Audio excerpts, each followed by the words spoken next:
دہشت گرد ایک ایسے نوجوان کی داستان جس سے بچپن میں جائیداد، عیش و آرام، اپنوں کا پیار، رشتے چھین لیے گئے۔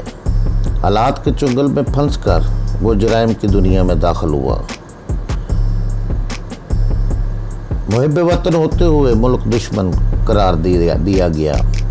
انڈیا گیا تو قدم قدم پر موت نے گھیرا، مگر اس نے انڈیا میں انڈیا کی بینڈ بجائے رکھی۔ داستان کی طرف جانے سے پہلے چینل کو سبسکرائب کریں، لائک اور شیئر کر کے اپنی محبت کا ثبوت دیں۔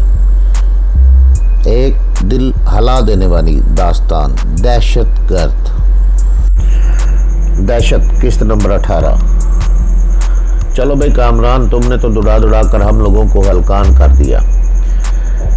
اے بھائی یار، اپنا نام تو بتا دو۔ میں نے اس کی طرف مڑ کے بے تکلفی سے کہا۔ زیادہ فری ہونے کی ضرورت نہیں ہے، اس نے مجھے جھڑک دیا۔ ویسے میرا نام تیمور ہے۔ میں نے غور سے اس کی شکل دیکھی۔ اسے میں نے ایک دفعہ باس کے پاس بھی دیکھا تھا اور سنا تھا کہ بہت جیدار بندہ ہے، بڑے سے بڑے خطرے کو خاطر میں نہیں لاتا۔ میں اس سے ملاقات کا خواہشمند تھا، مگر میرے تصور میں بھی نہیں تھا کہ اس سے ملاقات ان حالات میں ہوگی۔ اس نے مجھے پیچھے ہٹنے کا اشارہ کیا اور آگے بڑھ کر میرا مشین پسٹل اٹھا لیا۔ پھر اس نے مجھے دیوار کی طرف منہ کرنے کا حکم دیا۔ میں نے بے چوں چرا اس کے حکم کی تعمیل کی۔ دیوار کی طرف رخ کرتے ہی میری کھوپڑی پہ جیسے قیامت ٹوٹ پڑی اور آنکھوں میں مختلف رنگ آپس میں گڑبڑ ہو گئے۔ پھر میں ارد گرد سے بے خبر ہو گیا۔ مجھے ہوش آیا تو میرے سر میں دھماکے سے ہو رہے تھے۔ کمرے کی دیواریں اور چھت بری طرح ڈول رہی تھی۔ میں نے اٹھنے کی کوشش کی مگر زوردار چکر آیا۔ ایسا لگا جیسے چھت میری طرف آ رہی ہو۔ میں نے اٹھنے کا ارادہ ترک کر دیا اور گھبرا کر آنکھیں موند لی، مگر چکر ختم نہ ہوا۔ کمرے کا فرش، دیواریں اور چھت سب کچھ ڈول رہا تھا۔ میں تھوڑی دیر یوں ہی آنکھیں بند کیے پڑا رہا، پھر آہستہ آہستہ میری طبیعت سنبھل گئی۔ اچانک مجھے احساس ہوا کہ میں کسی کمرے میں نہیں بلکہ کسی اسٹیمر یا بوٹ کے کیبن میں ہوں اور وہ اسٹیمر حرکت میں ہے۔ مجھے چکر نہیں آ رہے تھے بلکہ اسٹیمر لہروں پہ ڈول رہا تھا۔ میں نے توجہ سے سنا تو مجھے لہروں کا شور بھی سنائی دیا۔ میں جانتا تھا کہ 2-3 اسٹیمر اور ٹرالر بھی بعض کی ملکیت ہیں۔ وہ بظاہر تو ان پر ماہی گیری کا کام کرتا تھا، مگر اصل میں یہ لانچیں اور ٹرالر اسمگلنگ کا کام آتے تھے۔ اب میں چاہتا بھی تو وہاں سے فرار نہیں ہو سکتا تھا۔ میں یوں ہی آنکھیں موندے پڑا رہا۔ تھوڑی دیر بعد میں نے اٹھنے کی کوشش کی اور اس میں کامیاب بھی رہا۔ میں کیبن کی چوبی دیوار کا سہارا لے کر آہستہ آہستہ اٹھ بیٹھا۔ دھچکے سے میرا سر کیبن کی دیوار سے ٹکرایا تو میرے سر میں ٹیسیں سی اٹھنے لگی۔ بے اختیار میرا ہاتھ سر کی پشت پر چلا گیا۔ مجھے اپنے بالوں میں چچاہٹ سی محسوس ہوئی۔ میری انگلیاں خون سے لتھڑ گئیں۔ اس کا مطلب یہ تھا کہ تیمور نے ریوالور کا دستہ اتنی زور سے میرے سر پہ مارا تھا کہ میرا سر پھٹ گیا تھا۔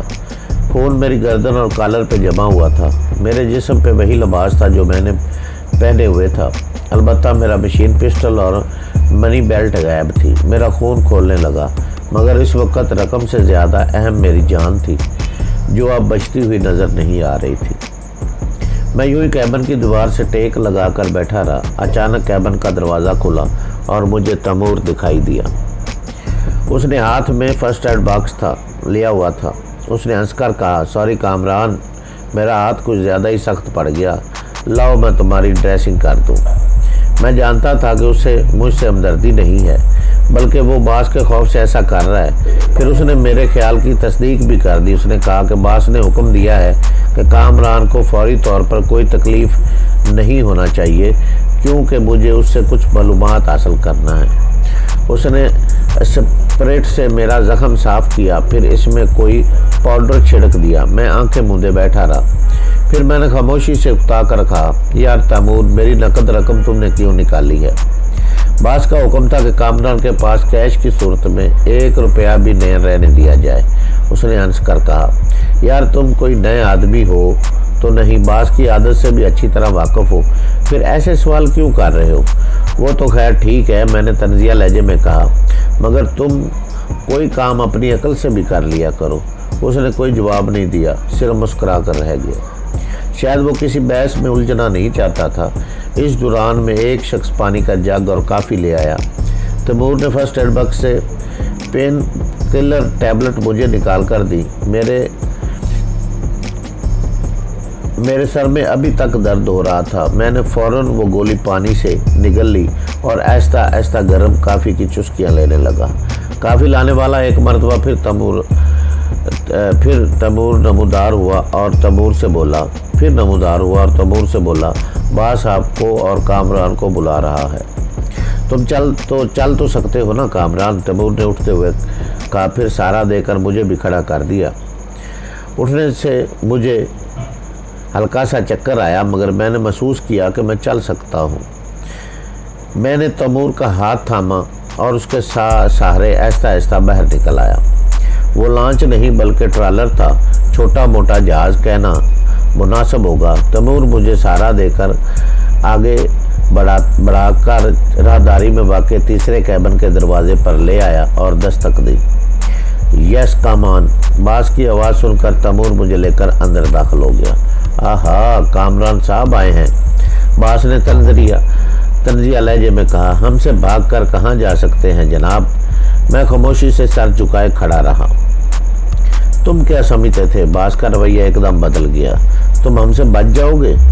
میں تو تمہیں زمین کی تہ سے کھود کر نکال لیتا۔ میں نے ہنستے ہوئے کہا، ہاں دیکھیے نا، میں بھی احمق ہوں، آپ سے بچ کر بھاگ رہا تھا۔ باس نے میرا طنز محسوس کر لیا اور ڈپٹ کر بولا، تو اب تک محض اس لیے زندہ ہے کہ کامران میں تیرے ذریعے گلوریا تک پہنچنا چاہتا ہوں، ورنہ اب تک تو تجھے کئی دفعہ مار چکا ہوتا۔ کسی کو مارنا تو کوئی مسئلہ ہی نہیں ہے باس، میں نے بے خوفی سے کہا، صرف ایک گولی خرچ ہوتی ہے۔ دنیا کے بڑے سے بڑے شہزور کو میں بھی صرف ایک گولی میں ٹھنڈا کر سکتا ہوں۔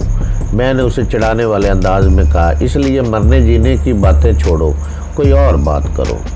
مارے غصے کے باس کا چہرہ مسک ہو گیا۔ اس کا باس چلتا تو وہ ابھی میرے ٹکڑے کر کے سمندر میں بھگوا دیتا، مگر وہ ابھی مجھے زندہ دیکھنا چاہتا تھا تاکہ گلوریا کے بارے میں کچھ جان سکے۔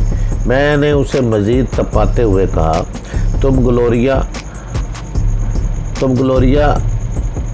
اور مجھے چارے کے طور پر استعمال کر رہے ہو، وہ بھی میرے ذریعے تمہیں شکار کرنا چاہتی ہے اور تم بھی یہی کر رہے ہو۔ میں نے ڈرامائی انداز میں کہا، تم کیا سمجھتے ہو گلوریا مجھ سے غافل ہوگی؟ وہ کسی بھی وقت کہیں بھی تمہاری گردن ناپ لے گی۔ کہ اس نے مجھے مشورہ دیا تھا کہ ایسے آدمی کے گھر پناہ لو جو بے ضمیر اور لالچی ہو۔ میرے ذہن میں فوراً قدیر کا خیال آ گیا، ورنہ تم کیا سمجھتے ہو کہ میرے لیے ٹھکانوں کی کمی ہے؟ کراچی میں ایسی ٹھکانے ہیں میرے پاس کہ تم اور پورے صوبے کے مختلف ادارے سر ٹکراتے رہ جاؤ اور ساری زندگی میرا سراغ نہ لگا پاؤ۔ میں نے دیکھا میری بکواس سے اس کے چہرے پر تشویش کی پرچھائیاں رقص کرنے لگی تھی، گویا میں اسے ذہنی جھٹکا دینے میں کامیاب ہو گیا تھا۔ باس نے ٹھہرے ہوئے لہجے میں کہا، گلوریا سے تمہارا کیا تعلق ہے؟ یہ تم پوچھ رہے ہو؟ میں نے حیرت کا مظاہرہ کیا۔ وہ میری دوست اور اب تو میری پارٹنر بھی ہے۔ میں نے ڈٹھائی سے جھوٹ بولا۔ وہ اس وقت کہاں ہوگی؟ باس نے پوچھا۔ مجھ سے 2 دن پہلے ملاقات ہوئی تھی۔ میں نے پھر جھوٹ بولا۔ اب کیا بتا سکتا ہوں وہ کہاں ہوگی؟ پھر میں ہنس کر بولا، ایک بات ذہن نشین کر لو، وہ جہاں بھی ہوگی تمہارے گرد اپنا حلقہ تنگ کر رہی ہوگی۔ باس استہزائی انداز میں ہنسنے لگا، پھر وہ ہنستے ہنستے یکدم سنجیدہ ہو گیا۔ میری بیوی کو اغوا کس نے کیا تھا، تم نے یا گلوریا نے؟ مجھے تو یہ بھی علم نہیں تھا کہ تمہاری کوئی بیوی بھی ہے، میں نے ہنس کر کہا۔ گلوریا ہی نے اس کے بارے میں بتایا تھا۔ اسے تو یہ بھی معلوم تھا کہ تم نے لو میرج کی ہے اور اپنی بیوی سے بے انتہا محبت کرتے ہو۔ اسے اغوا کرنے کی تجویز گلوریا کی تھی، میں نے تو اس کی مخالفت کی تھی۔ میری عادت تم بھی اچھی طرح جانتے ہو باس، اس سے پہلے بھی میں اس قسم کے کاموں کی مخالفت کرتا رہا ہوں۔ باس نے کوئی جواب نہیں دیا، وہ گہری سوچ میں غرق تھا۔ پھر خود کلامی کے انداز میں بولا، میں اس وقت بہت اہم مشن پر جا رہا ہوں، واپسی پر گلوریا سے بھی نمٹ لوں گا، اور تمہاری تو خیر حقیقت کی ہی کیا ہے، میرے پاس اتنا بھی وقت نہیں تھا کہ کراچی میں رک کر تم سے پوچھ گچھ کرتا، اس لیے تو تم بھی اس ٹرالر پر نظر آ رہے ہو۔ اور وہ اہم مشن کیا ہے؟ میں نے پوچھا۔ کروڑوں روپے کا بزنس، باس ہنس کر بولا۔ اس وقت تیمور ایک مرتبہ پھر کیبن میں داخل ہوا اور بولا، باس ایک لانچ نظر آ رہی ہے، مجھے تو شبہ ہے کہ وہ نیوی کی لانچ ہے۔ باس بری طرح چونکا۔ نیوی کی لانچ؟ وہ منہ میں بڑبڑایا، پھر یہ کہتا وہ اٹھ کھڑا ہوا، وہ کمبخت گلوریا ہوگی۔ تیمور کے ہاتھ میں دوربین تھی۔ باس نے جھپٹ کر اس سے دوربین لی اور کیبن سے باہر نکل آیا۔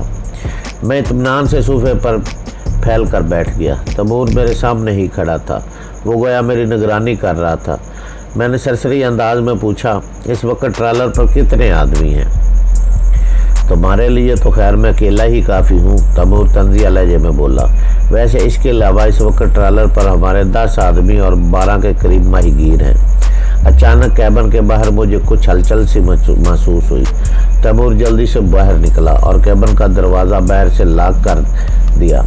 اب میں صرف باہر کی آوازیں سن سکتا تھا، بھاگتے ہوئے قدموں کی آوازیں، لوگوں کی گھبرائی ہوئی آوازیں۔ 10-15 منٹ تک یہی ہوتا رہا، پھر سکوت چھا گیا۔ میں آوازوں پر کان لگائے بیٹھا رہا، پھر کسی نے کیبن کا دروازہ باہر سے کھول دیا۔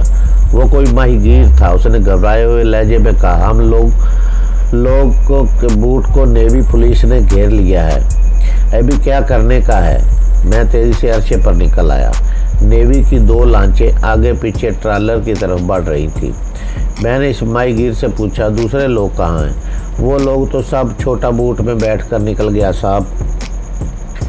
ماہی گیر نے نیوی کے لانچوں کو گھورتے ہوئے کہا۔ کوئی میگا فون پہ بولنے لگا، سب لوگ ڈیک پر آ جائیں، ہم ٹرالر کی تلاشی لینا چاہتے ہیں۔ سارے ماہی گیر ایک ایک کر کے ڈیک پر آ گئے۔ نیوی کی لانچیں ہماری ٹرالر سے بالکل لگ گئیں۔ ٹرالر کا انجن بند کر دیا گیا۔ پھر نیوی کے آدمی خود کود کر ہمارے ٹرالر پر آنے لگے۔ نہ جانے اس ٹرالر پر کیا تھا، باس کسی اہم مشن پر جا رہا تھا۔ میں صرف اتنا جانتا تھا کہ اب پھانسی کا پھندہ میرا مقدر ہوگا۔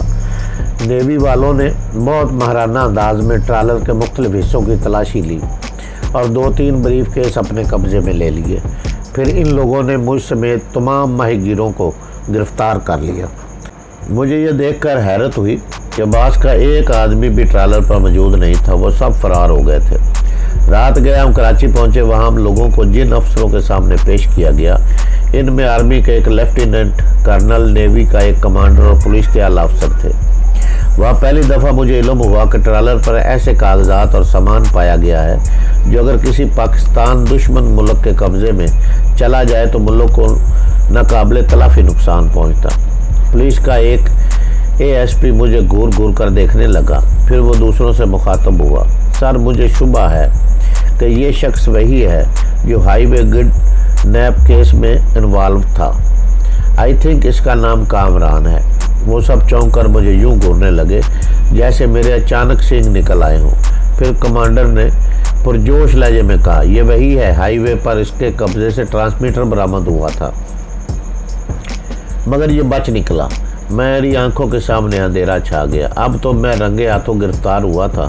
میرے قبضے سے وطن دشمن سرگرمیوں کے ناقابل تردید ثبوت برآمد ہوئے تھے، اور وہ بھی کوئی بھی عدالت مجھے بے قصور ماننے کو تیار نہیں ہو سکتی تھی۔ ان دستاویز سمیت میری گرفتاری نے گویا مہر ثبت کر دی تھی کہ میں غیر ملکی ایجنٹ ہوں۔ مجھ سے بھی زیادہ قابل رحم حالت ان ماہی گیروں کی تھی جو ہر بات سے لا علم تھے۔ وہ تو اپنے بچوں کے لیے روزی کمانے نکلے تھے اور اس ناگہانی آفت میں مبتلا ہو گئے تھے۔ وہ چیخ کر ان لوگوں کو یقین دلانے کی کوشش کر رہے تھے کہ ہم تو صرف اور صرف مچھیرے ہیں، ہمیں نہیں معلوم کہ ٹرالر کس کا ہے، اس کے مالکان کیا دھندا کرتے تھے، ہم تو صرف مچھلیاں پکڑنے نکلے تھے۔ پھر مجھ پر عذاب کا ایک سلسلہ شروع ہو گیا۔ وہ لوگ صبح و شام مجھ پر تشدد کرتے اور مجھ سے پوچھنے کی کوشش کرتے کہ اصل میں میرا تعلق کس ملک سے ہے، میرا ہیڈ آف کس دوسرے ملک میں ہوتا ہے۔ میں کچھ تو تب بتاتا کہ میرے پاس کچھ کہنے کو ہوتا۔